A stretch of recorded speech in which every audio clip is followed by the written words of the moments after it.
Hey guys, I've sort of been MIA for a little while, just trying to recover from this stupid cold thing that keeps trying to crop up on me.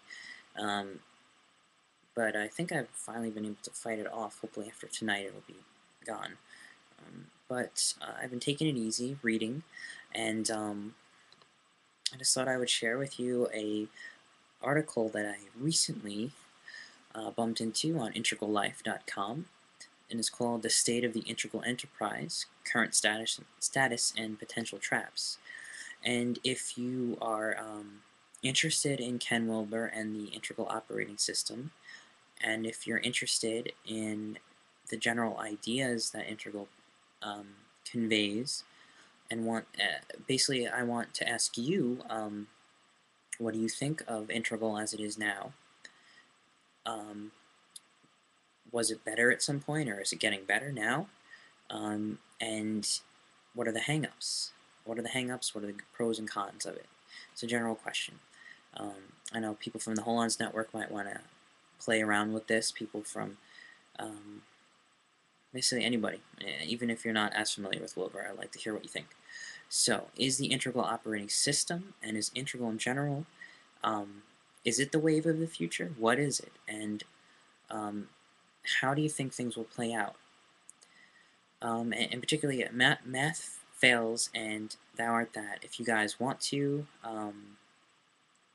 yeah, your responses would be kind of cool. We can probably even make a video and talk about this together. Um, but as a general question, what do you think? Now, let me just give you a couple highlights of the actual article. It's kind of long, so for those lazy people out there, it basically lists 5 things. The current status of the integral enterprise, how we can optimize and impact integral ideas to the general public, applying integral ideas to one's own life, traps that await us, potential shadows, and shortcomings. Um, and it basically, in the first part, the current status of integral, which is what I wanted to really ask you guys about, um, they list 4 things: recognizing adult stages of development, developing a post-conventional second-tier stages oneself, and actually basically embodying the practice and embodying the theory. 3, using integral, especially integral aperspectival cognition. I guess that goes with 2, embodying the practice. And 4, openness to big pictures and complexity. Okay, so one of the things that I thought was interesting is this quote. And its statement says, "Careful work, ensuring the positive reception of integral ideas and to facilitate entry into the mainstream world requires high-quality work.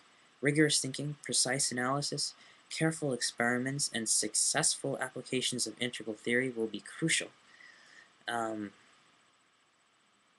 then it goes into, embody it yourself. You must be wise yourself, and that's not easy to come by. It takes authentic spiritual practice, um, you know, self-reflection, dialogue with other people, really just living and learning from your practice. Um, so, and then one of the other things it mentions is, second requirement is linguistic and conceptual competence. They must understand the language of the people and the culture whom they wish to communicate. And 3, requirement is translational. They must be able to translate the language. So you must get where they're coming from, get where you're coming from, and bridge the gap. Communication gap. I mean, that's integral, allegedly in and of itself. So this is what they basically mentioned, and they go into a lot of the details. But I wanted to sort of go over the list of uh, the first 4 things, developmental stages, etc., etc.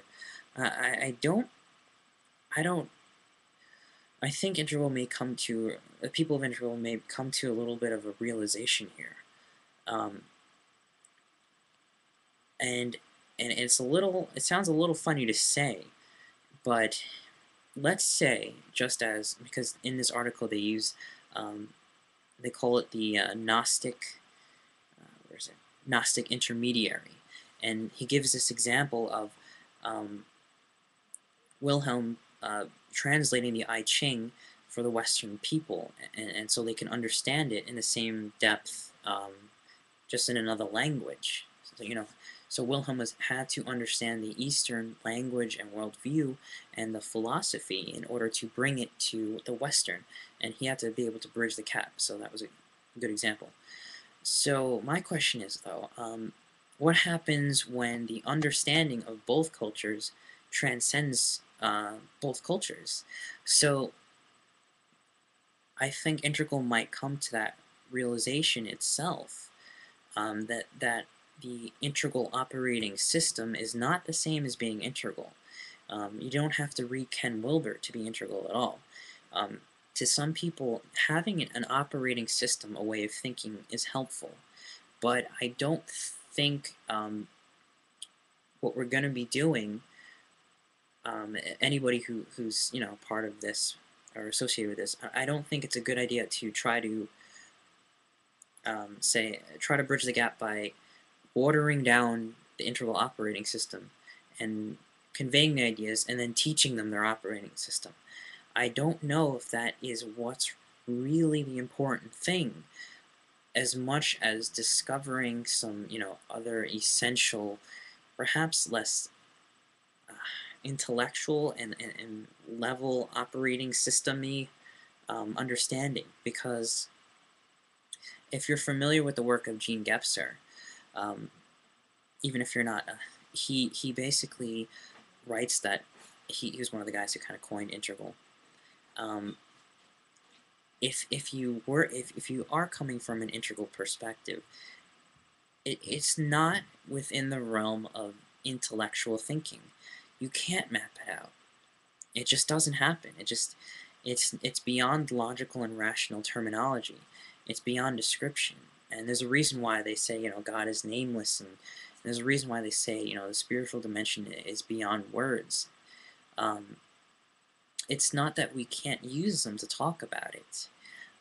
But I think just as religions all talk about some greater reality that they're a part of, and offer a way to transform, um, it sort of is pointing to that maybe the integral operating system is limited, maybe good for some people, but the deeper understanding is beyond integral. So I think we should be very careful, anybody who is a user of this system, to acknowledge that integral, if it's a real authentic thing, is going to be beyond any kind of system, and the use of the system too. Um, integral will pop up in its own ways. They can help it in their own way, but don't be holding, um, don't be holding a little ripple of this big ocean, and saying, like, this is integral. I mean, there's a whole tide rising behind us.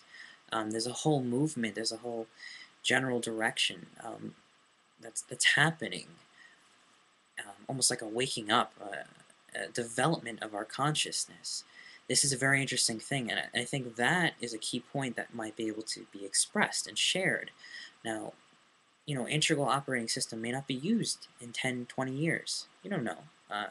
Probably be used in 10, but in the long run, I don't know if people will use the integral operating system, but the ideas behind integral may be more important and essential in upcoming generations, including our own, as we take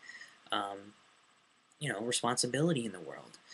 So my challenge is to not necessarily think you need to go and teach people the integral operating system like a missionary, but realize, your system is just a crystallization of a greater reality that can't be bound by any kind of descriptions. And acknowledging that humbly and wholeheartedly is going to be one of the most useful tools for anybody who has integral understanding. Um, Basically, when you get to the other end of the shore, you don't need your boat anymore. And I think we need to learn there's more than one way to build a boat. But anyway, thanks for listening, and please, your thoughts are more than welcome.